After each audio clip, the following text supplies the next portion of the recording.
রে আমার ভাই, আল্লাহর কসম করে বলি ভাই রে, জীবনে কোনদিন আমি রোজা ছাড়ব না। এক মাস আল্লাহ তাআলা রোজা ফরজ করেছেন, এক মাস তো রোজা রাখবো। আরো 11 মাস যে বাঁচলো, 11 মাসের ভিতরে জীবনে রোজা ছাড়ব না। নফল রোজা চালিয়ে যাব, নফল রোজা চালিয়ে যাব। রোজা একদিনও বাদ দেব না, রোজা চালিয়ে যাব, রোজা ছাড়ব না। একজন কসম খেয়ে নিলেন, জীবনে কোনদিন জেনে বুঝা রোজা ছাড়ব না। এবার 2 নম্বর সাহাবী কসম খেয়ে বলছেন, ও আমার ভাই শুনেন, আল্লাহর কসম করে আমি বলি রে, কোনদিন জীবনে রাতের বেলাতে আমি ঘুমাবো না, আমি কোনদিন রাতের বেলাতে ঘুমাবো না। তাহলে রাতের বেলাতে কি করব? তাহাজ্জুদের নামাজ পড়ে পড়ে রাতটাকে কাটিয়ে দেব। জীবনে কোনদিন বিছানায় ঘুমাবো না, তাহাজ্জুদের নামাজ পড়ে পড়ে আমি রাতটাকে কাটিয়ে দেব। এবার 3 নম্বর সাহাবী বলছেন, ও আমার ভাই তাহলে শোনো, আমি আল্লাহর নবীর সাহাবী, আমি জীবনে কোনদিন বিয়ে করব না, আমি জীবনে কোনদিন সংসার বাড়াবো না, জীবনে কোনদিন আমি ভেজালে পড়তে যাব না, আমি কুঁয়ারা হয়ে জীবনটাকে আমি কাটিয়ে দেব। যদি আমি বিয়ে করি, বাড়িতে স্ত্রী আসবে, তার জন্য খাটতে হবে, তাকে কাপড় লাগবে, তাকে খেতে লাগবে, আমার দুনিয়াতে ছেলে মেয়ে জন্ম নিবে, তার জন্য আমাকে মাঠে ঘাটে সময় দিতে হবে। আর যখন আমি মাঠে ঘাটে খাটতে যাব, তখন আমার ইবাদত বন্দেগীতে কমে যাবে। এই জন্য ভাই রে, আমি জীবনে কোনদিন বিয়ে করব না, আমি কুঁয়ারা হয়ে জীবনটাকে কাটিয়ে দেব। ভাইরা আমার, এবারে হাদিসে কি বোঝা যাচ্ছে? হাদিসে কি আছে? আল্লাহ রাসূল সাল্লাল্লাহু আলাইহি ওয়াসাল্লাম 1400 বছর আগে বলে দিয়েছেন কি, কুল্লু উম্মতি ইয়াদখুলুনাল জান্নাহ। দয়ার নবী এলান করে দিয়েছেন, ও দুনিয়ার মানুষেরা তোমরা শুনে নাও, নবীজি 1400 বছর আগে এলান করে দিয়েছেন, কুল্লু উম্মতি ইয়াদখুলুনাল জান্নাহ। আমার যত উম্মত রয়েছে, সমস্ত উম্মত কিয়ামতের দিন জান্নাতের ভিতরে চলে যাবে। উম্মত বলতে কারা? যারা নামাজ পড়ে ওরা নবীর উম্মত, যারা রোজা রাখে ওরা নবীর উম্মত, যারা মুনাফান করে ওরা নবীর উম্মত, যারা আল্লাহর ইবাদত করে তারা নবীর উম্মত, যারা আল্লাহর ইবাদত করে না তারা নবীর উম্মত, যারা দান করে তারা নবীর উম্মত, যারা দান করে না তারা নবীর উম্মত। দয়ার রাসূল বলেছেন, সমস্ত উম্মত কিয়ামতের দিন জান্নাতের ভিতরে যাবে। রাসূল বলেছেন, আমার যারা উম্মত হবে, কিয়ামতের দিন সমস্ত উম্মত জান্নাতের ভিতরে যাবে। আপনাদের এই হাদিসটার টুকরা শুনে একবার মনে হয় কলিজাখানটা 5 কেজির হয়ে গেল নাকি? যে হাজী মাওলানা, আপনারাই তো ওয়াজ করেছেন যে নামাজ রোজা না করতে গেলে আল্লাহ তাবারক ওয়া তাআলা জাহান্নামে দিবেন, মদ পান করতে গেলে জাহান্নামে যাবে, চুরি করতে গেলে জাহান্নামে যাবে। मैं थोड़ा आवाज बढ़ाइएगा, জাহান্নামের ভিতরে যাবে। আর আজকে আপনি বলছেন যে সমস্ত লোক জান্নাতের ভিতরে চলে যাবে, এটা কেমন কথা? এরে আমার ভাইয়েরা মুসলমান শুনেন, নবী প্রথম কথা বলে দিলেন, সমস্ত উম্মত তোমার জান্নাতের ভিতরে চলে যাবে, ইল্লা মান আবা। কিন্তু নবী বলেছেন, উম্মত রে, আমার উম্মতের মধ্যে যারা আবা দলের লোক, যারা আবা গ্রুপের লোক, যারা আবা জামাতের লোক, যারা আবা, ওরা জান্নাতের ভিতরে যাবে না, জান্নাতের ভিতরে যাবে না। নবী বলেছেন, সমস্ত লোক জান্নাতের ভিতরে চলে যাবে, কিন্তু যারা আবা ওরা জান্নাতের ভিতরে যাবে না। আবা যারা ওরা জান্নাতে যাবে না, যারা আবা ওরা জান্নাতের ভিতরে যাবে না। আবা ওরা জান্নাতে যাবে না, সব লোক জান্নাতে যাবে, কিন্তু আবা যাবে না। আপনাদের মনে মনে এটা প্রশ্ন জাগছে, হাজী মাওলানা, আবা কাকে বলে? আবা কোন লোকেরাকে বলে নাকি? সাহাবায়ে কেরাম যখন এই কথাটা শুনলেন, নবীকে প্রশ্ন করে দিলেন, ইয়া রাসূলুল্লাহ, আল্লাহর নবী গো, আপনি বললেন আবা ওরা জান্নাতে যাবে না, তাহলে নবী গো একটু দয়া করে বলেন আবা কাকে বলে? কোন লোকেরাকে আবা বলা হয়? আবা কোন মানুষরাকে বলা হয়? যে লোকেরা ওরা জান্নাতের ভিতরে যাবে না, ওরা কে আবা বলা হয়েছে। কেমন করে জানবো এই লোকগুলো আবা, এরা জান্নাতের ভিতরে যাবে না? দয়ার নবী এলান করে দিলেন, মান আতানি দাখালাল জান্নাহ ওয়া মান আসানি ফাকাদ আবা। দয়ার নবী বলে দিলেন, যে আমার অনুসরণ করবে, আমার ইত্তেবা করবে, যে আমার কথা মতো জীবনটাকে কাটবে, তারা হলো আমার উম্মত, ওরা জান্নাতের ভিতরে যাবে। আর যে মুসলমানেরা যে আমার উম্মতের মধ্যে নিজের মন মতন জীবনটাকে কাটবে, নিজের মন মতন জমিনের উপরে চলবে, নিজের মন মতন উঠা বসা করবে, নিজের মন মতন ইবাদত বান্দাগি করবে, ওরা জান্নাতের ভিতরে যাবে না রে। এরাই হলো আবা। নবী বললেন, উম্মতরি, যারা নিজের মন মতন নিজের জীবনটাকে কাটবে, যারা নিজের মন মতন চলাফেরা করবে, যারা নিজের মন মতন খাবে পড়বে, ওরা হলো আবা, ওরা জান্নাতের ভিতরে যাবে না, জান্নাতের ভিতরে যাবে না। তাহলে হাদিস থেকে আমরা বুঝতে পারলাম কি, জান্নাত যেতে গেলে নবীর অনুসরণ করতে হবে। আর যারা নবীর ইত্তেবা করবে না, নবীর কথা মতো জীবনটাকে কাটবে না, এরা হলো আবা ইনকার করনে ওয়ালা, এরা জান্নাতের ভিতরে কিয়ামতের দিন যাবে না। আরেকটু আগে চলেন। আজকে আমরা আমল করছি, কিন্তু আমল করতে গিয়ে আমরা দেখি না যে এই কাজটা শরীয়তে জায়েজ আছে কি না জায়েজ আছে। যেমন তিনজন সাহাবী, হাদিস বুখারী শরীফের, তিনজন সাহাবী আল্লাহর নবীর দরবারে এলেন নবীর ইবাদত সম্পর্কে জিজ্ঞাসা করব বলে, নবীর ইবাদত সম্পর্কে জানবো বলে তিনজন সাহাবী নবীর কাছে এলেন। ওই টাইমে কিন্তু নবী বাড়িতে নাই। কোথায় গেছেন? কামে কাজে বা তাবলীগে দাওয়াতের কাজে গেছেন। এবার তিনজন সাহাবী বাড়িতে ঢুকলেন। আসসালামু আলাইকুম ওয়া রাহমাতুল্লাহ। উত্তর এলো, ওয়া আলাইকুম আসসালাম ওয়া রাহমাতুল্লাহ। কি খবর? তো মা আয়েশা রাদিয়াল্লাহু তাআলা আনহা, আল্লাহ নবীর একজন স্ত্রী, উনি বাড়িতে আছেন। তো তিনজন সাহাবী বলছেন, নবী বাড়িতে নেই। তো মা আয়েশা বলছেন, না, নবী বাড়িতে নেই। কোথায় গেছেন? দাওয়াতের কামে, তাবলীগের কামে গেছেন। কি খবর বলো? তো তিনজন সাহাবী বলছেন যে, উম্মাহাতুল মুমিনিন, আমরা নবীর ইবাদত সম্পর্কে একটু জানতে এসেছিলাম, আমরা যে নবী কোন টাইমে কখন ইবাদত করছেন, নবী যে কোন টাইমে কখন ঘুমাচ্ছেন, নবী যে কোন টাইমে কখন কোন ইবাদত করছেন, ইবাদত সম্পর্কে আমরা জানতে এসেছি। এবার তাদের কথা শুনে মা আয়েশা রাদিয়াল্লাহু তাআলা আনহা বললেন যে, নবীজি এই টাইমে ঘুমাইছেন, নবীজি এতদিন রোজা রাখছেন, নবীজি এই টাইমে তেলাওয়াত করছেন, নবীজি এই টাইমে নামাজ পড়ছেন, নবীজি এই টাইমে খানা খাইছেন, যা যা নবী করতেন সব বলে দিলেন। এবার তিনজন সাহাবীকে শুনে কম মনে হয়েছে। আল্লাহর নবী ও যদি একটু কম করে তাও চলবে, আমরা হলাম পাপী গুনাহগার মানুষ, আমরাকে বেশি বেশি করতে হবে, না করতে গেলে আল্লাহর জান্নাত যেতে পারবো না। তো বেশি কি করতে হবে? তারা তিনজন কথা বলতে শুরু করলেন, কতটুকু বেশি আমল করলে আল্লাহ জান্নাত দিবে। তারা তিনজন এক অপরকে বলাবলি করছে, আর মা আয়েশা আল্লাহ নবীর স্ত্রী কিন্তু শুনছেন। তিনজনের মধ্যে একজন কি বলছেন, রে আমার ভাই, আল্লাহর কসম করে বলি ভাই রে, জীবনে কোনদিন আমি রোজা ছাড়বো না। এক মাস আল্লাহ তাআলা রোজা ফরজ করেছে, এক মাস তো রোজা রাখবো। আরো 11 মাসে বাঁচলো, 11 মাসের ভিতরে জীবনে রোজা ছাড়বো না। নফল রোজা চালিয়ে যাব, নফল রোজা চালিয়ে যাব। রোজা একদিনও বাদ দেব না, রোজা চালিয়ে যাব, রোজা ছাড়বো না। একজন কসম খেয়ে নিলেন, জীবনে কোনদিন জেনে বুঝা রোজা ছাড়বো না।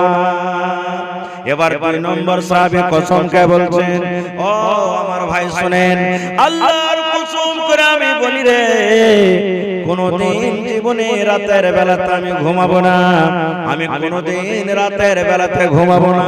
তাহলে রাতের বেলাতে কি করব?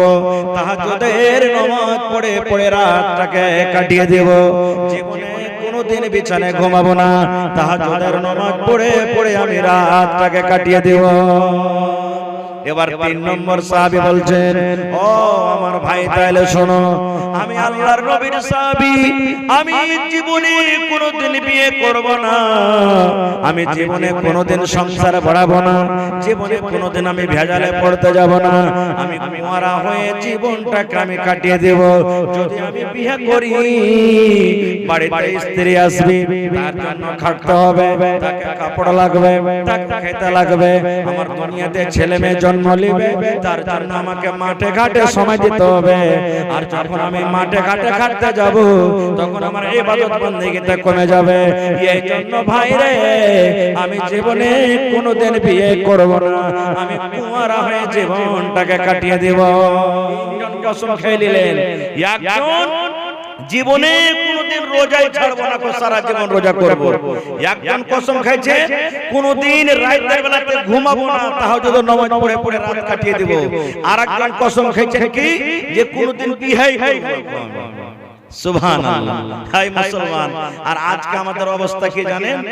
কষা দিয়ে দুধ চুইছে, 12-14 বছর বয়সে আছে, এদিকে মাকে বলছে, দাদিকে পটাইছে, দাদুকে বলছে, আর মাকে কহনা গে যার বিয়েটা দিয়ে দিবে। দেখেন বিয়ে করার জন্য আমরা হুড়াহুড়ি করছি।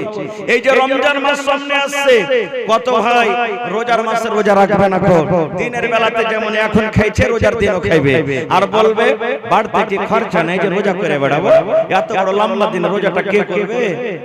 এরকম লোক আছে না নাই ভাই? বলেন কত লোক বলবে আবে আল্লাহকে দেখে ডরে না তো মানুষকে দেখে ডরিয়ে কি করবো? কি করে নিবে মুলবিরা? এই দেখেন রে মুসলমান, একজন সাহাবী কসম খেয়ে নিলেন জীবনে কোনদিন রোজা ছাড়বো না, রোজা চালিয়ে যাব। আর একজন কসম খেয়ে নিলেন জীবনে কোনদিন রাতের বেলাতে ঘুমাবো না। আর একজন কসম খেয়ে নিলেন জীবনে কোনদিন বিয়ে করব না। এই কথাগুলো বলে ওরা বাড়ির দিকে রওনা হয়েছে। ইতিমধ্যে নবী বাড়িতে ঢুকে গেছে। নবীজি বাড়িতে ঢোকার পর এবার বিবিকে বলছেন লোকগুলা কে এসেছিল গো? কে লোকগুলা কি বলছিল? এবার মায়েশা বলছে নবীজি আপনার এই সম্পর্কে ওরা জানতে এসেছিল, আর আমি তাদের আপনার ব্যাপারে তারাকে বললাম, তো শুনে অল্প মনে হলো, তখন তারাকে ভালো লাগলো না। তো তিনজনের মধ্যে এরকম কসম খেয়ে গেল। একজনা বলছে যে নবী অল্প করছে চলবে, আমরা গুনাহগার পাপী, আমাদেরকে কম করে চলবে না গো। একজনা কসম খেয়ে বলছেন কোনদিন রোজা ছাড়বো না। আর একজন কসম খেয়ে বলছে জীবনে কোনদিন রাতে শুধবো না। আর একজন কসম খেয়ে বলছে যে কোনদিন বিয়েই করব না গো। যেমন কথাটা বলা, নবীর চোখ গলা একবারে বেদনা দানার মতন লাল হয়ে গেল। যে তারা বলছে এই শোনো এখানে, শোনো এখানে তিনজন, তোমরা তিনজন এলেন। এবার দয়ার রাসূল বললেন বাবারে তোমরা নাকি তিনজনে তিন রকমের কথা বলেছো, তিন প্রকারের তোমরা কথা বলেছো।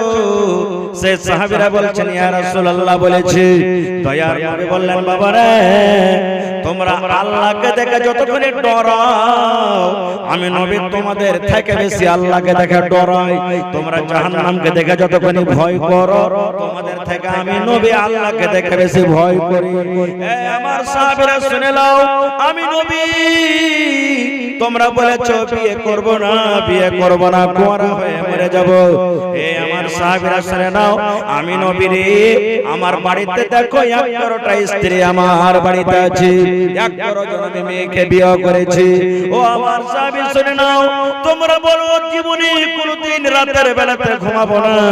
আমি নবী কখন রাতের বেলাতে ঘুমাই আর কখন আল্লাহ রাব্বুল আলামিনের ইবাদত করি। আমি কিছুক্ষণ রাতের বেলাতে ঘুমাই, আমি বিবির কাছে সময় দিই, আমার বিবির কাছে আমি আরাম করি, আর মাঝে মাঝে আমি ফাঁকে আমি মসজিদে গিয়ে আল্লাহর ইবাদত করি। ও আমার সাহাবী শুনে নাও, তুমি বলো জীবনে কোনদিন আমি রোজা ছাড়বো না, রোজা চালিয়ে যাব।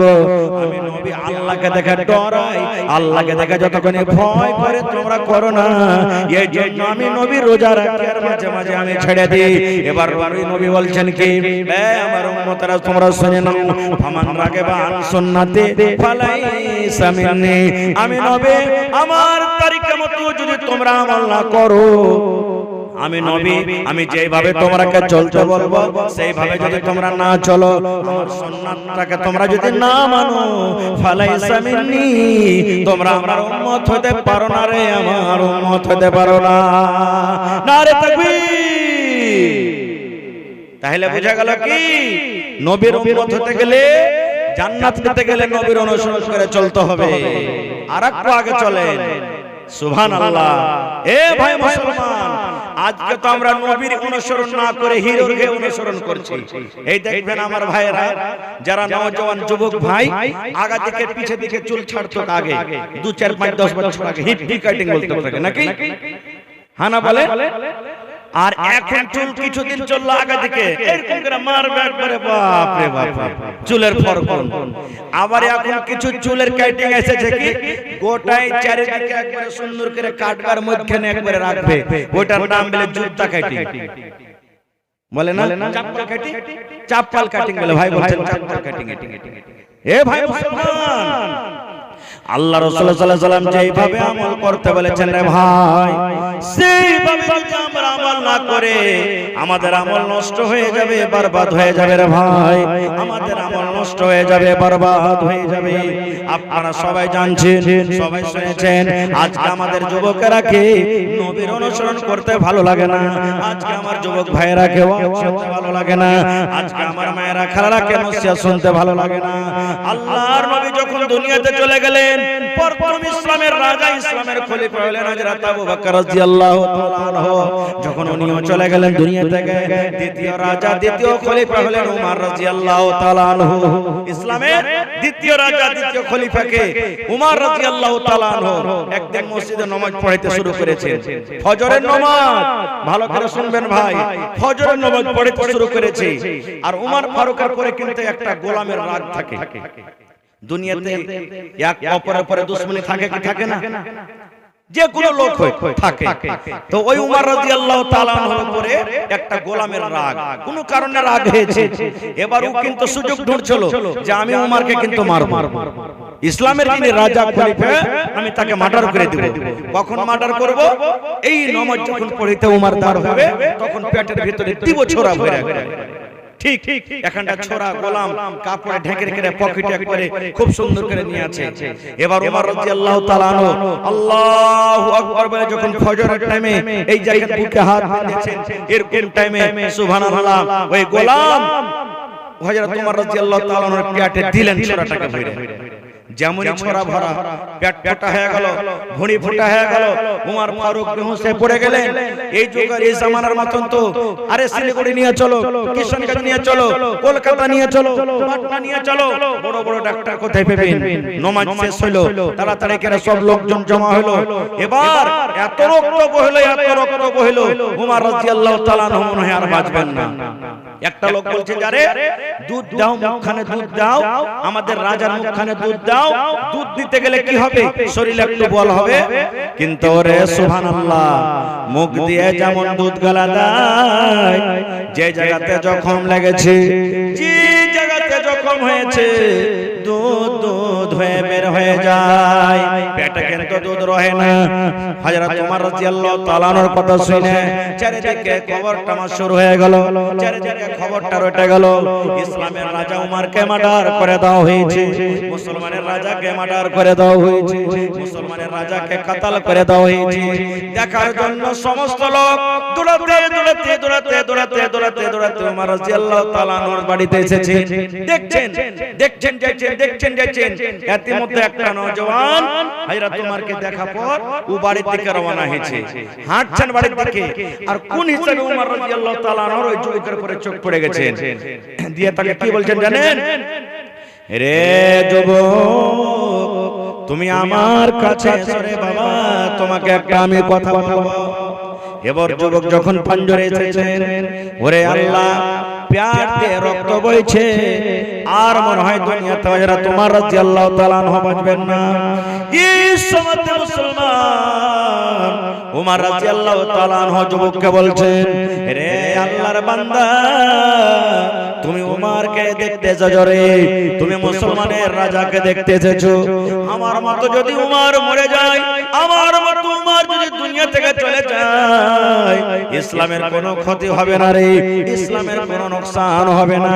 কিন্তু আল্লাহর বান্দা, যদি তুমি নবীর একটা কথা না মানো, নবীর যদি একটা কথা না মানো, নবীর যদি একটা সুন্নাতের তুমি খেলাফ করে দাও, যদি তুমি নবীর একটা কথা না মেনে চলো রে, ইসলামের অনেক ক্ষতি হয়ে যাবে রে যুবক, অনেক ক্ষতি হয়ে যাবে। এই জন্য যুবক রে, তুমি আমাকে দেখতে এসেছো, আমার মতো উমর যদি মরে যায় ইসলামের কোনো ক্ষতি হবে না, কিন্তু নবীর একটা কথা না মানা হয় অনেক ক্ষতি হয়ে যাবে। এই কথাটা শোনার পর যুবক বলছেন, আমিরুল মুমিনিন আপনি কি বলতে চাইছেন আমাকে? আমি কি ভুল করলাম? আবার ঘুরিয়ে কথাটা বলছেন, আল্লাহর বান্দা উমরকে দেখতে এসেছো, উমর যদি দুনিয়া থেকে চলে যায় ইসলামের কোনো ক্ষতি হবে না, কিন্তু নবীর একটা কথা না মানো অনেক ক্ষতি হবে রে। এবার যুবক বলছেন, আমিরুল মুমিনিন আমাকে বুঝিয়ে বলেন কেন আপনি এই কথাটা আমাকে বলছেন?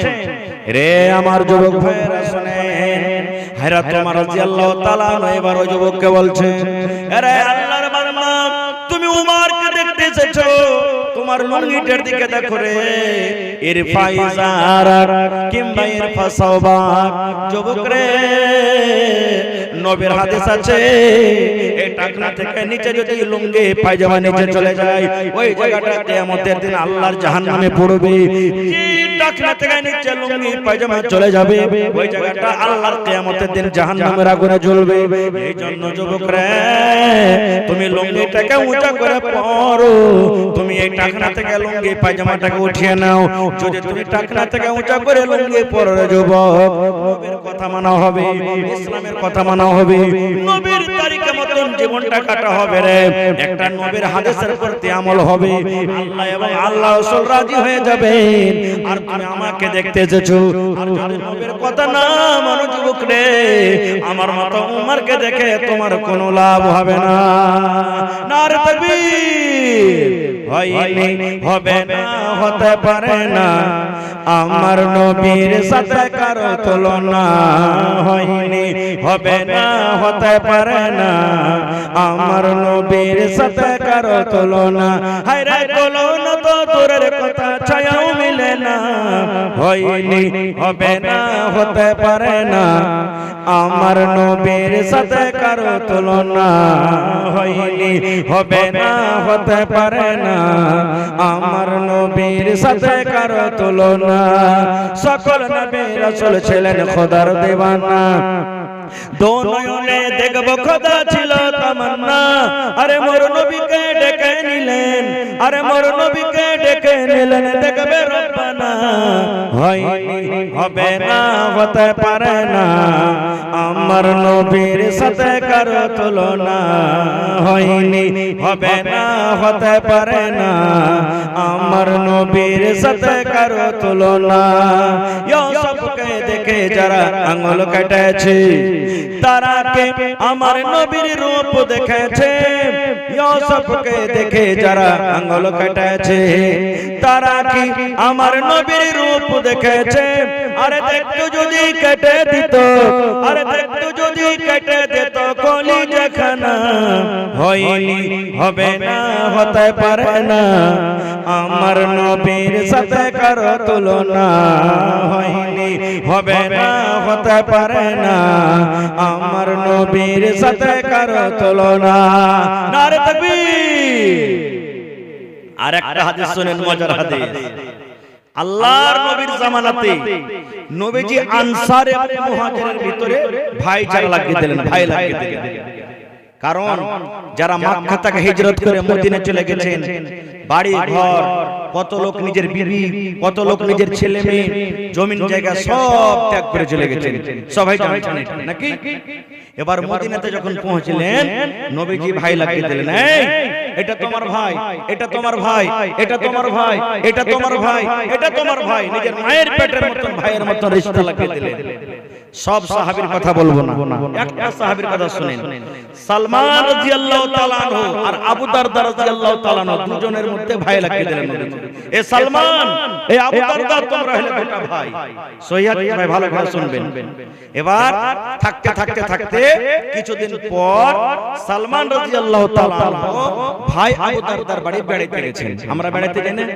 আমার ভাই পূর্ণিয়াতে আছে রে, আমার ভাই ঠাকুরগঞ্জে আছে, আমার অমুক জায়গাতে আছে। এরকম ধরনের যদি আমাদের রিশতা থাকে, আত্মীয় থাকে, আমরা বেড়াতে যাই কি যাই না ভাই? তো সালমান রাদিয়াল্লাহু তাআলা আনহু ভাইয়ের বাড়িতে গেছেন। কার বাড়ি? আবু দারদা ভাইয়ের বাড়ি। এবার যখন বাড়িতে গেলেন, সালাম চাইলেন, পারমিশন নিলেন, ইজাজত দেওয়া হলো, বাড়িতে ঢুকলেন। তো বাড়িতে ওর ভাবি আছে, আবু দারদার স্ত্রী বাড়িতে আছে, ভাই নাই বাড়িতে। এবারে সালমান বলছেন, আমি আমার ভাবিকে জিজ্ঞাসা করলাম যে ভাবি, ভাই কই? বলছে, ভাই রে, তোমার ভাই মাঠে কাম কাজ করতে গেছে, তুমি বসে এক্ষুনি মনে হয় বাড়িতে ঢুকছেন নাকি? এবারে সালমান বলছেন ওর ভাবিকে, হ্যাঁ ভাবি, ব্যাপার কি কিছু বুঝতে পারি না। বলছে, কি রে ভাই? বলছে যে ভাই বাড়িতে আছে, আর তুমি দেখো কত পুরাতন কাপড় পিন্ধে আছো, কাপড়টা ভালো নাই, মাথার চুলগুলা উস্কো খুস্কো হয়ে আছে, সিধা করে নাও, মুখে পাউডার লাগিয়ে নাও, মুখটাকে তোমার চিকন করে রাখনি, এই তোমার দেখো শরীরে মাথাতে চুলে তোমার চিরুনি করা নাই, তুমি একটা স্বামীর সামনে যেরকম একটা মহিলাকে থাকা দরকার, এই মতো তুমি চিকন চাকন হয়ে নাও, ব্যাপারটা কি বুঝতে পারি না। যখন কথাটা বলা, এবারে আবু দারদার স্ত্রী বললেন, কার জন্য আমি সাজবো রে ভাই? কে আমার সাজো দেখবে? কার জন্য আমি সাজবো? কার জন্য আমি নতুন কাপড় পরবো? কে আমার সাজ দেখবে? কার জন্য আমি ভাইরে চিরুনি করব? কার জন্য আমি চোখে সুরমা লাগিয়ে রাখবো? কার জন্য আমি কাজল লাগিয়ে রাখবো? কার জন্য আমি সেন্টওয়ালা তেল লাগিয়ে রাখবো? কার জন্য আমি আতর লাগিয়ে রাখবো? কে আমাকে দেখবে? আমি কাকে এগুলা দেখাবো রে ভাই? কে বলছেন? আবু দারদার স্ত্রী সালমানকে বলছেন, কাকে দেখাবো রে ভাই? কে দেখবে আমার এগুলা? চোখে সুরমা লাগা, মাথাতে চিরুনি করা, নতুন কাপড়, পাউডার মাখা, কে দেখবে? কইছে, কেমন কথা বলছিস কে ভাবি? ভাই দেখবে? বলছেন, না রে ভাই না, তোর ভাইয়ের তো আমার দিকে দেখার ফুরসত নাই রে ভাই, তোর ভাই আমার দিকে দেখে না। বলছে, কেমন কথা রে? কেমন কথাকে ভাবি? বলছে, ভাই রে, তোর ভাই আবু দারদা যে আছে, জীবনে কোনোদিন রোজা ছাড়ে না, রোজা চালিয়ে যায়, রোজা চালিয়ে যায় না, ফল রোজা চালায়। আর ভাই তুমি তো জানো, মানুষ যখন রোজা করে থাকে, রোজার হালাতে মানুষ বিবির সাথে মিলতে পাবে না, রোজার হালাতে মানুষ বিবির সাথে মিলন করতে পাবে না, রোজার হালাতে বিবির কাছ থেকে আলাদা হয়ে থাকতে হবে। তাইলে ভাই তুমি বলো, তোমার ভাই তো দিনের বেলাতে রোজা করে থাকে, আমার কোনো খেয়াল রাখে না, আমার দিকে দেখবো করে না, আমার মঞ্জরে আসে না, আমি কাকে দেখাবো? বলছে, ভাবিকে রাতের বেলাতে তুমি সাজা থাকবে ভাইয়ের জন্য।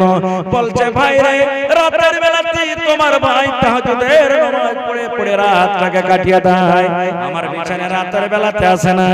তাইলে ভাই রে, দিনের বেলাতে রোজা রাখি আর রাতের বেলাতে তাহাজ্জুদের নামাজ পড়ে পড়ে রাত কাটিয়ে দেয়, তোমার ভাই আমার বিছানে আসে না। কার জন্য সাজবো? দিনের বেলাতে রোজা আর রাতের বেলাতে তাহাজ্জুদ, বিছানি আসে না, আমার পাঞ্জরে আসে না। তখন সালমান রাদিয়াল্লাহু তাআলা বলছেন, আচ্ছা এই ব্যাপার, এই হাদিস থেকে আমরা কি বুঝতে পারলাম ভাই? স্ত্রীকে কার জন্য সাজতে হবে একটু বলেন তো আপনারা, মুখ খুলে জোরে বলে। স্বামীর জন্য নাকি? কিন্তু আপনাদের এলাকাতে আছে কিনা জানি না, বেশিরভাগ এলাকাতে, আমাদের এলাকাতে দেখতে পাচ্ছি পুরুষের জন্য মহিলারা কম সাজবে নাকি? এই যে দেখেন, জালসা শুনতে এসে ফের মা খালরা রাগ দেখো, জালসা শুনতে এসে সুবহানাল্লাহ নতুন কাপড় পিন্ধে এসে, কুটুম বাড়ি যাবে, বাড়িতে হাজি আব্দুল্লাহর মা, কাল যাবো আর বাড়ি বাড়িতে, ভাইয়ের বাড়ি যাবো, মায়ের বাড়ি যাবো, বিয়ের বাড়ি যাবো, বেড়াইতে এখানটা নতুন কাপড় গালা দিবে নাকি না? বরযাত্রী যাবে, বরযাত্রী যায় মহিলারা, বরযাত্রী যাবে, হাজি আব্দুল্লাহর বিয়ে লেগেছে, কালকে বরে যাব, এখানটা ভালো কাপড় গালা নেই তো কি পিন্ধে যাব? 1000 টাকা দামের শাড়ি কিনে দিবে, ও বিহাইকে দেখাতে যাবে, কিন্তু নিজের পুরুষ যে টাকা দিয়ে কিনলে ওকে কিন্তু দেখাবে না, ওর সামনে ওই কালো ঝালো মাখা ছিনা কাপড় পিন্ধে থাকে। এ আমার মায়েরা খালারা, না, স্বামীর জন্য আপনি হিরোইন হয়ে থাকেন, ঠোঁটে ঠোঁট পালিশ লাগান, আপনি পাউডার লাগান, মুখে কাজল লাগান, সুরমা লাগান, সিটা করে থাকেন, সেন্ট মেরে থাকেন, দামি দামি তেল মেখে থাকেন, স্বামীর জন্য যত সাজতে পারবেন কোনো মানে নেই সেজে থাকেন। কিন্তু ভাইয়েরা কো বলবো, কত ভাই পরে কাঞ্জসি করবে, ওকে সাবুনও কিনে দিবে না, পাউডারও কিনে দিবে না, তেলও কিনে দিবে না, সেন্টও কিনে দিবে না, ভালো মতন আর ইচ্ছা মতন কিছু কিনে দিবে না, বকিলি করবে। তো কেমন করে স্ত্রীটা সাজবে রে ভাই? এজন্য ভাইয়েরা কো বলবো যে নিজের স্ত্রীকে ভালো ভালো ভালো ভালো পরম কিনে দিবেন, যাতে আপনি অপারবেট ছেলে দেখে যেমন আপনার মনটা আগা পিছা করছে, আরে আমার স্ত্রীটা যদি বাড়িতে আমার এরকম থাকতো তো কত ভালো হতো। তো আপনি আপনার স্ত্রীকে দিবেন ভালো ভালো কিনে, আপনার জন্য রেডি থাকবে।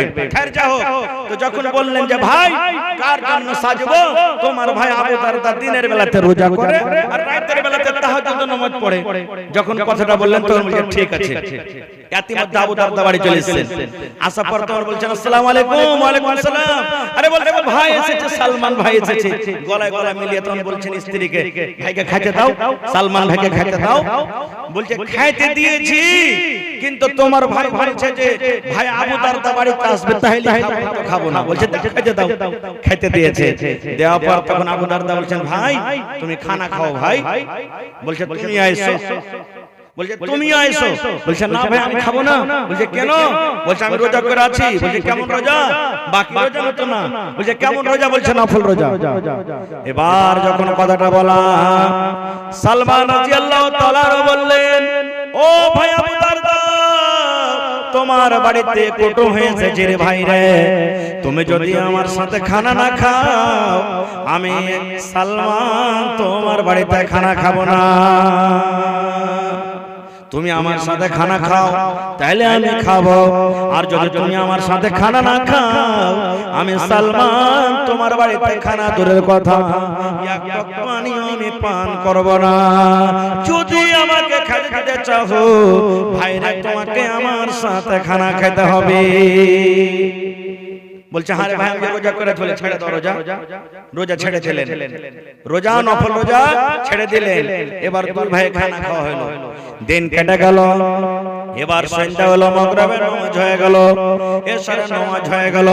এবার এশারের নামাজ পর আবু দারদা সালমানকে বলছেন, সালমান ভাই রে, এই রুমটার ভিতরে তুমি আরাম করো, আর আমি মসজিদের ভিতরে চললাম তাহাজ্জুদের নামাজ পড়তে। বলছে যেতে পাবে না এখনো। আমি কি তাহাজ্জুদের নামাজ পড়বো না? আমিও নামাজ পড়বো। এখানে তাহাজ্জুদের নামাজের টাইম হয়নি। আপনারা জানছেন যখন কোন ছেলেরা নতুন বিয়ে করে, বাড়িতে দাদি কিংবা নানি কিংবা ভাবি কিংবা চাচাতো বোন ওর হাত খানটাকে ধরে নতুন বাসর ঘরে ঠেলে দেয়। এরকম হয় না যে যা তুই রাত কাটা, এখন আরামের রাত কাটা, তুই আরামের ঘুম ঘুমা।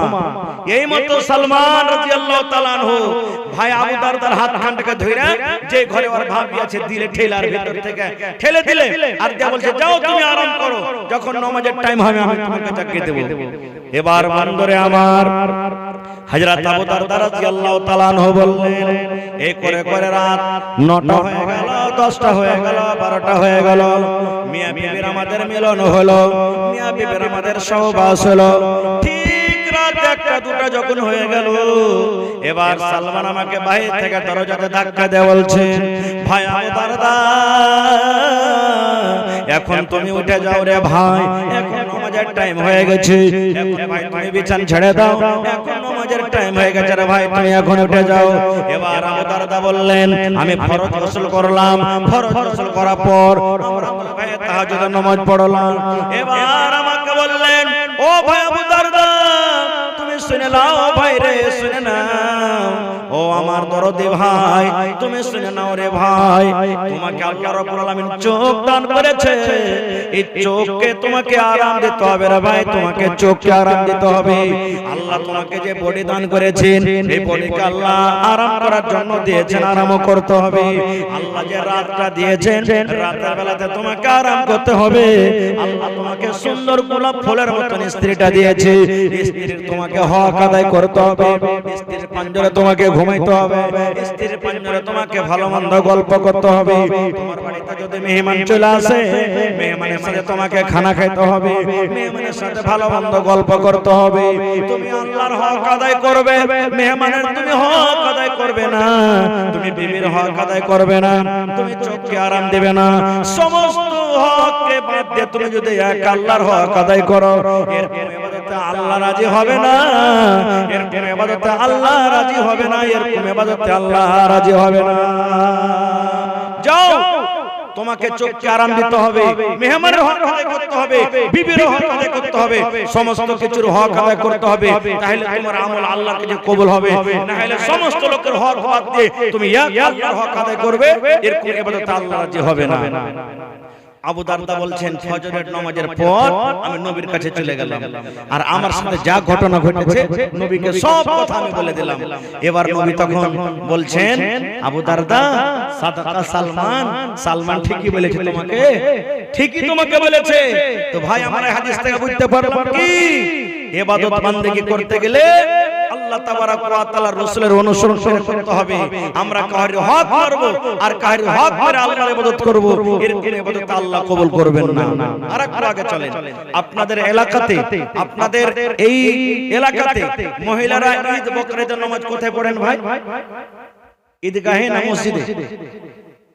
জোরে বলেন। মসজিদের ভিতরে নাকি? এই মসজিদে পড়ার কিন্তু প্রমাণ নেই। মহিলাদের ব্যবস্থা করতে হবে আপনাদেরকে, মহিলাদের ব্যবস্থা করতে হবে। এবং মা খালাদেরকে বলবো, এ আমার মায়েরা খালারা, আপনাদের জন্য একটা খুব মজার হাদিস শুনে যাচ্ছে গো মা। আল্লাহর নবীর জামানাতে এক মহিলা সুবহানাল্লাহ নিজের স্বামীর উপরে কেস করতে চলে গেছেন। আজকে ভাই ভাই লড়াই হয়, ভাই ভাই ঝগড়া হয়, মানুষ কেস করতে যায় থানাতে, কোর্টে। নবীর দরবারে এক মহিলা নিজের পুরুষের উপরে কেস করতে চলে গেছে। কেমন কেস? আমাকে ভাত কাপড় দেয় না, জি না। আমাকে ভালো মন্দ খেতে দেয় না, জি না। আমাকে বাড়ি বাড়ি খরচ করে, জি না। কিসের কেস? এই আমার মায়েরা খালারা ভাইরা শুনেন, সেই মহিলা বলছেন, আমার স্বামীর নাম হলো সাফওয়ান বিন মুআত্তাল।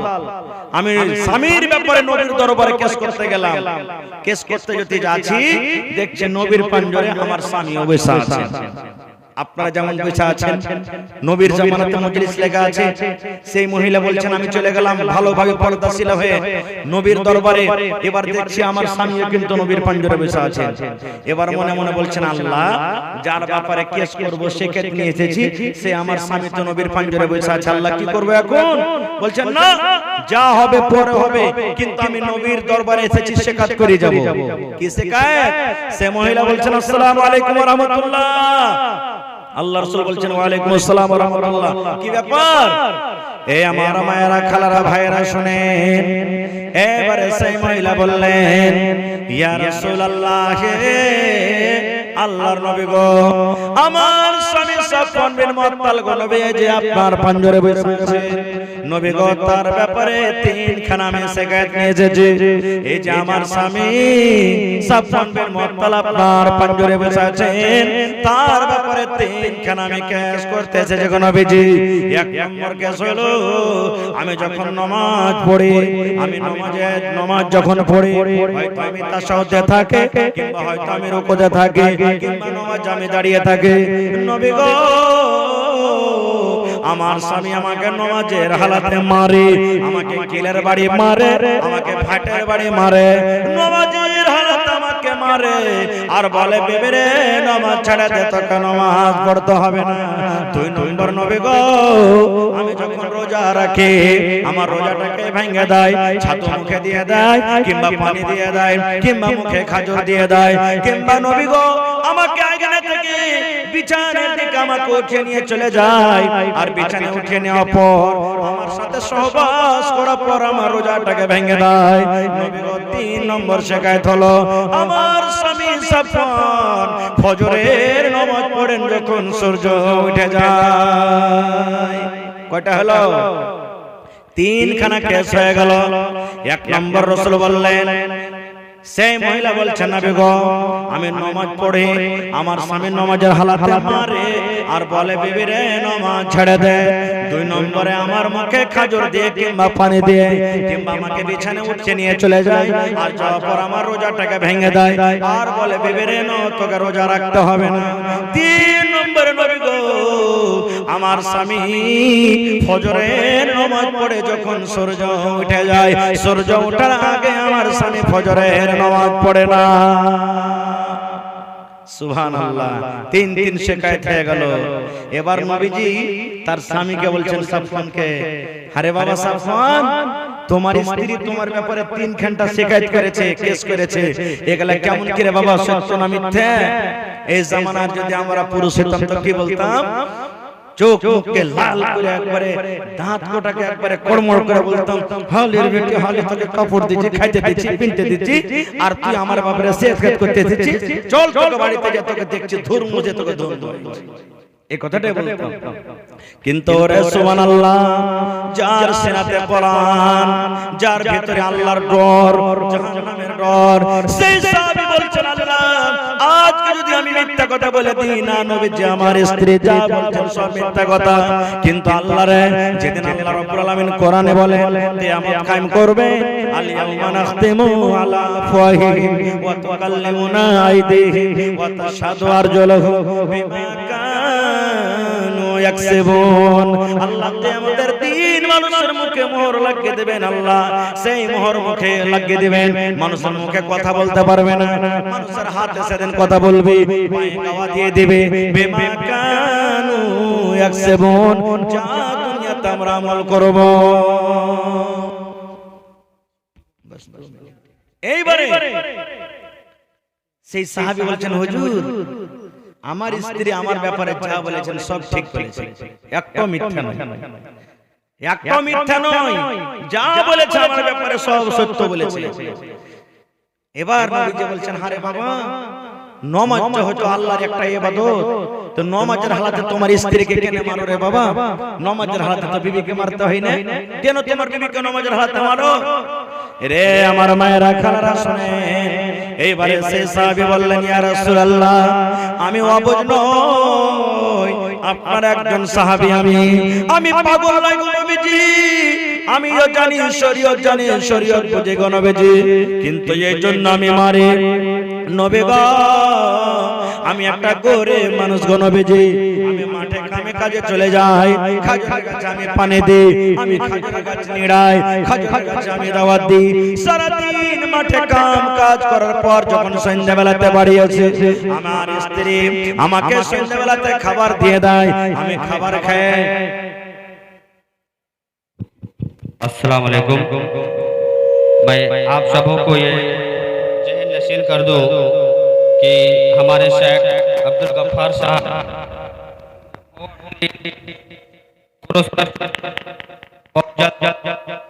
हमारे साथ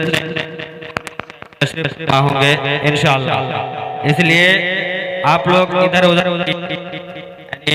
इससे जो हमारे प्रोग्राम हुआ था, उन प्रोग्रामों में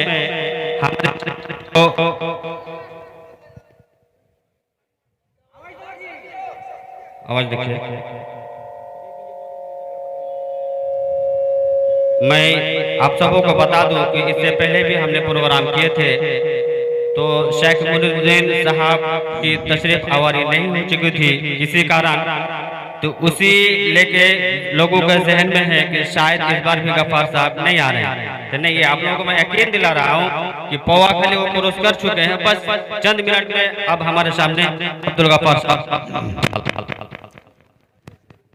তো ভাই আমার, এবার সে সাহাবী বললেন, ইয়া রাসূলুল্লাহ, আমি একটা গরিব মানুষ, সারা দিন মাঠে কাম কাজ করে গো নবীজি, এবার সন্ধ্যাবেলাতে যখন বাড়ি আসে, আমার স্ত্রী আমাকে খাবার দিয়ে দেয়, আর আমাকে বলেন, স্বামী গো, এবারে আপনি বিছানায় ঘুমিয়ে যান, এবারে আপনি বিছানায় শুতে যান। এবার আমার স্ত্রী কি করে, এশারের নামাজের পড়তে শুরু করেন, এশারের নামাজের পর তাহাজ্জুদ পড়তে শুরু করেন, কত লম্বা লম্বা সূরা পড়েন গো নবীজি, কোরআনের ভিতরে সব থেকে যেগুলো বড় বড় সূরা গো নবীজি, কোরআনের ভিতরে সব থেকে যেগুলো বড় বড় সূরা গো নবীজি, এক রাকাতে দুটা করে সূরা তেলাওয়াত করেন। সুবহানাল্লাহ। আপনারা জানছেন কোরআনের ভিতরে সূরা বাকারা লম্বা সূরা, সূরা আলে ইমরান বড় সূরা, সূরা মায়েদা বড় সূরা, সূরা নিসা বড় সূরা, নবী গো 4 পারা কিংবা 4.5 পারা করে কোরআন এক এক রাকাতে তেলাওয়াত করেন। এবার আপনি বলেন তো এক রাকাতে যদি 4 পারা করে কোরআন তেলাওয়াত করেন তাহলে 2 রাকাত পড়তে কত সময় লাগবে, 3 রাকাত পড়তে কত সময় লাগবে, 4 রাকাত পড়তে কত সময় লাগবে। এই করতে করতে কোনদিন রাত 2টা হয়ে যায়, কোনদিন রাত 12টা হয়ে যায়, কোনদিন পঞ্জান সাহেব ফজরের টাইমে আজান দিয়ে দেয়। আমি তখন বিবিকে বলি, একদিন বোঝালাম বিবি রে, এত লম্বা লম্বা করে তুমি তেলাওয়াত করো না। আমার বিবি শোনো, আমি একটা গরিব মানুষ, মাঠে আমি কাম কাজ করি, তুমি আমার বিছানাতে তুমি এসো, আমার বিছানায় তুমি আরাম করো, আমার ওখানে তুমি একটু ঘুমাও, আমার মাথাতে একটু তেল দিয়ে দাও, গা হাতে তুমি একটু তাল দিয়ে দাও, গা হাতটাকে তুমি একটু মালিশ করে দাও। কিন্তু নবী গো, আমার স্ত্রী আমার কথা মানে না, আমার কথা শুনে না। আমি একদিন বোঝালাম, 2 দিন বোঝালাম, 3 দিন বোঝালাম, 5 দিন বোঝালাম, আমার কথা শুনে আমার বিছানায় যখন না আসে গো নবীজি, এদিকে আমার বিছানায় ঘুম আসে না, মন কান আমার চটচট চটচট করে, রাতের বেলাতে আমার ঘুম আসে না, নামাজ যখন না ছাড়ে আমি তখন আমার বিবিকে মারি আর বলে, বিবি নামাজ ছেড়ে দাও, তোমাকে নামাজ পড়তে হবে না। লম্বা লম্বা তেলাওয়াত করে আমার বিছানায় আসে না, এই জন্য আমি তাকে মারি। ভাই একটু এই হাদিসটা বুঝবেন কি, যে সাফওয়ান বিন মুআত্তালের স্ত্রীর কত কোরআন মুখস্থ ছিল। এক রাকাতে 2টা করে সূরা মানে 4 পারা 5 পারা করে কোরআন তেলাওয়াত করতেন। আর হায়রে আফসোসের কথা, এই যে সামনে 20 দিন পর নামাজ আসছে, তারাবির নামাজ পড়বো, ইমাম সাহেব যদি খালি একটুখানি এক রুকু থেকে 2 রুকু যদি এক রাকাতে পড়ে দেয়, তো এইদিকে ভাড়া ভাড়া মারবে, এদিকে মশা মারবে, এদিকে পিছে দিকে মারবে, আর যে আরেকদিন বলবে এত লম্বা করে যে মৌলভী সাহেব, হ্যাঁ এত লম্বা করে কি তেলাওয়াত করে, সুবহানাল্লাহ। এই আমার ভাইরা মায়েরা খালারা, তাহলে এই হাদিস থেকে আমরা বুঝলাম যে আমাদের ওই জামানাতে মহিলাদের কত কোরআন মুখস্থ ছিল। ভাই কত কোরআন পড়িতে তারা জানতেন। এই জন্য ভাই বানাত মাদ্রাসার দরকার আছে, মহিলা মাদ্রাসার দরকার আছে, বেটি ছেলের মাদ্রাসার দরকার আছে। বেটি ছেলে যদি না পড়ান, একটা পরিবার মুরুখে খুববে কামার হয়ে থাকবে। একটা পরিবার নিজের ছেলে মেয়েকে ভালোভাবে কিভাবে চালাবে সে কিন্তু জানতে পারবে না। না হলে यार आगो আমি জালসাতে বলেছি কোন জায়গাতে, আজকে আমি বলছি, আজকে এই যে আমার বর্তমান যুগের মায়েরা খালারা বোনেরা পড়ালেখা হওয়ার কারণে মেলায় দিনের কথা বুঝছে, শিখছে, বলছে। না হলে 15-20 বছর আগে যখন আমার মা খালারা নিজের বেটা বেটিকে রাতের বেলাতে পেশাব করতে উঠাইতো, তখন ওরা কে দোয়া শিখাইতো। কি দোয়া জানেন?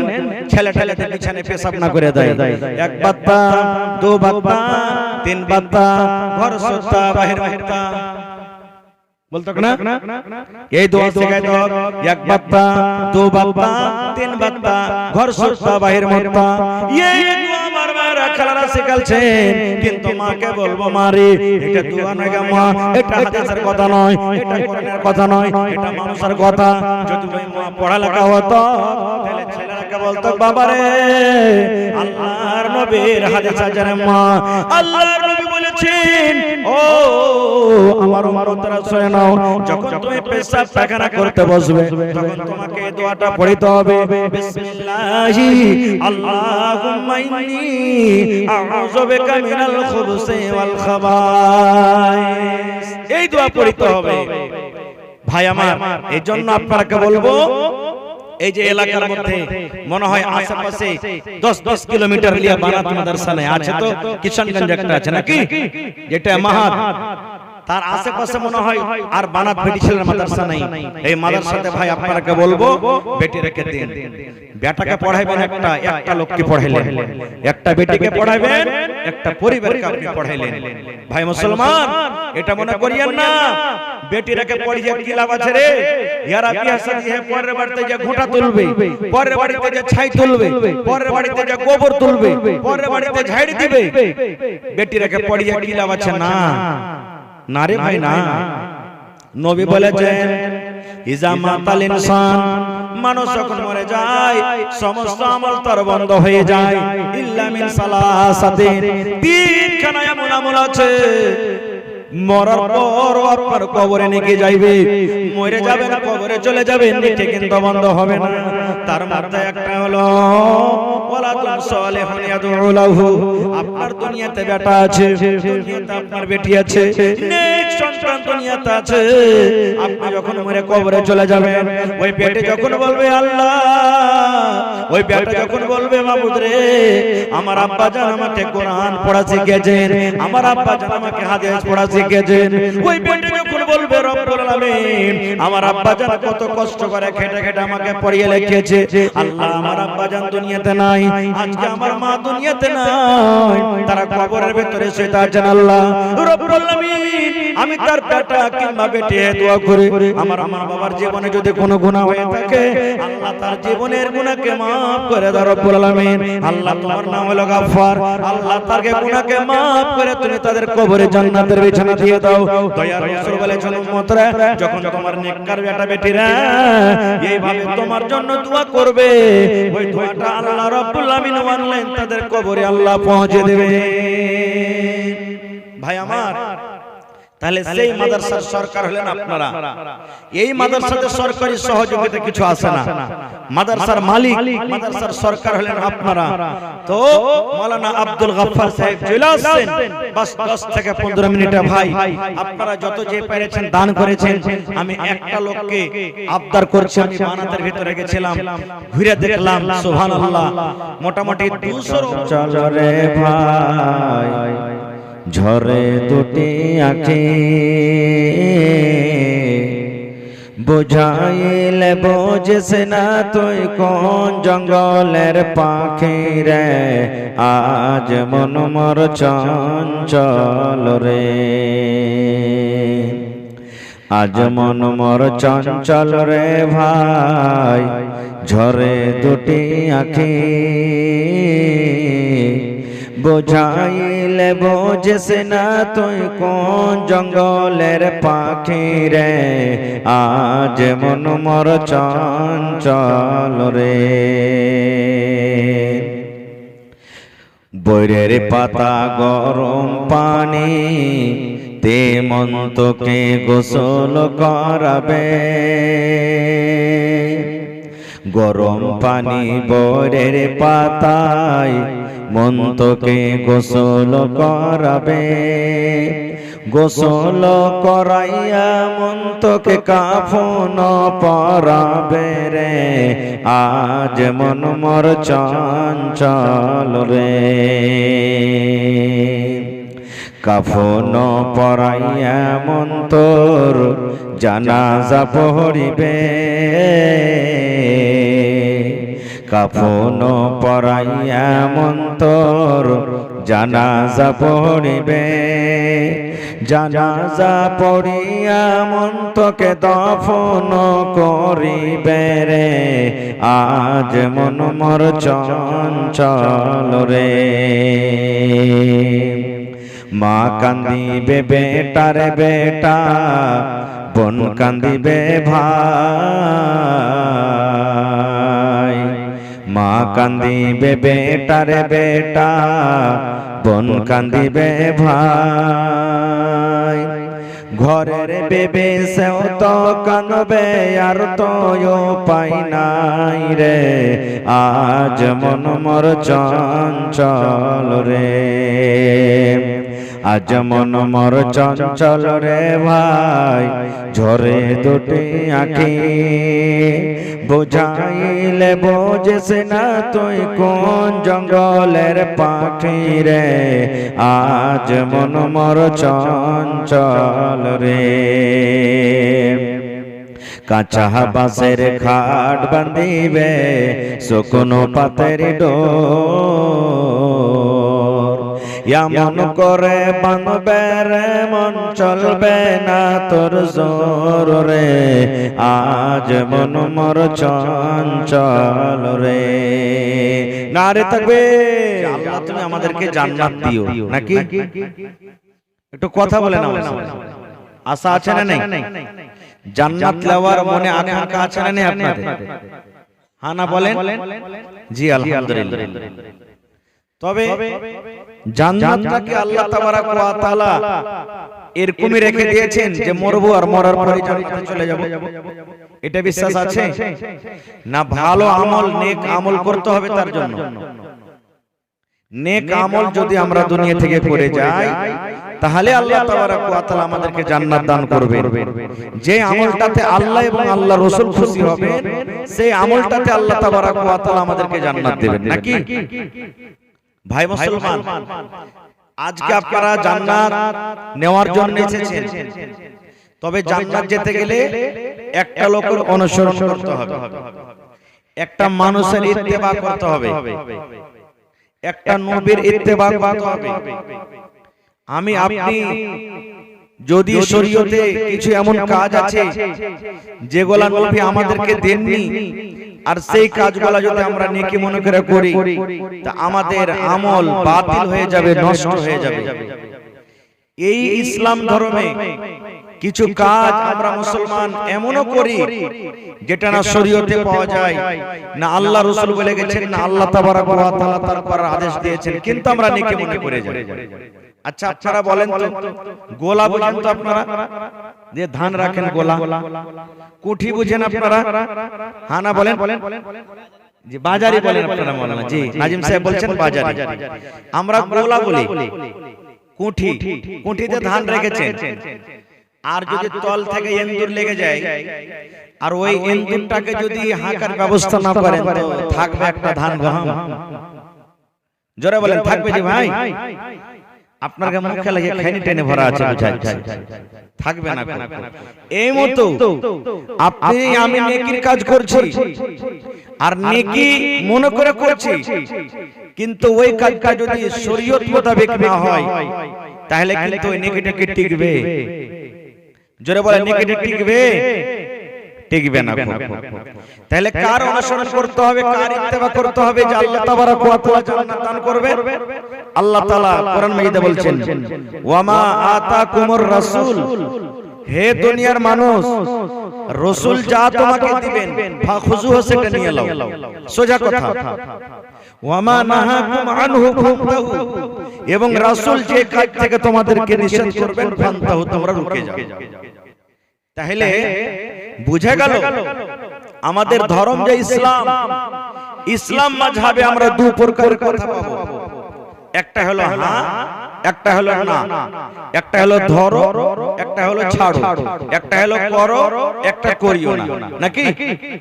এই ছড়া কথা পাবো আমরা ভাই মুসলমান। আচ্ছা আর একটা আপনাদেরকে প্রশ্ন করি আমি, যেই নবীর অনুসরণ করতে আমাদেরকে আল্লাহ বললেন, যেই নবীর ইত্তেবা করতে গেলে আমরা জান্নাতের ভিতরে চলে যাব, সেই নবীর নাম বলতে পারবেন আপনারা? আমরা কোন নবীর উম্মত নামটা বলতে পারবেন একটু বলেন তো দেখি সামনে থেকে? যে একটু আওয়াজ করে বলেন মুহাম্মদ। আজকে যদি আপনি না বলেন ভাই, এখানে যদি আমার আপনার প্রাণটা বের হয়ে যায়, আমার শ্রদ্ধেয় মাওলানা বসে আছেন, জিজ্ঞাসা করবেন আমাকে আপনাকে যখন কবরের ভিতরে রেখে আসবেন, তিনটা প্রশ্ন করা হবে। তিনটা প্রশ্নের মধ্যে একটা প্রশ্ন হবে মান নবিয়ুকা, এই তুমি কোন নবীর উম্মত ছিলে, তোমার নবীর নাম কি? তো ওইখানে যদি এরকম চুপচাপ বসে থাকেন ভাই, তো ফেরেশতারা বসবে না, কিন্তু ওখানে উল্টা পাল্টা চালু করে দিবে কিন্তু মায়ের। এই জন্যই জিনিসগুলো আমাদেরকে শেখা দরকার। তো ভাই মুসলমান, জান্নাত নিতে গেলে, জান্নাত যেতে গেলে, আমলটাকে সুন্দর করে ভালো করে মজবুত করে রাখতে গেলে আমাদেরকে কার অনুসরণ করতে হবে? জোরে বলেন নবী, জোরে নবী মুহাম্মদ সাল্লাল্লাহু আলাইহি ওয়াসাল্লামের ইত্তেবা করতে হবে, অনুসরণ করতে হবে।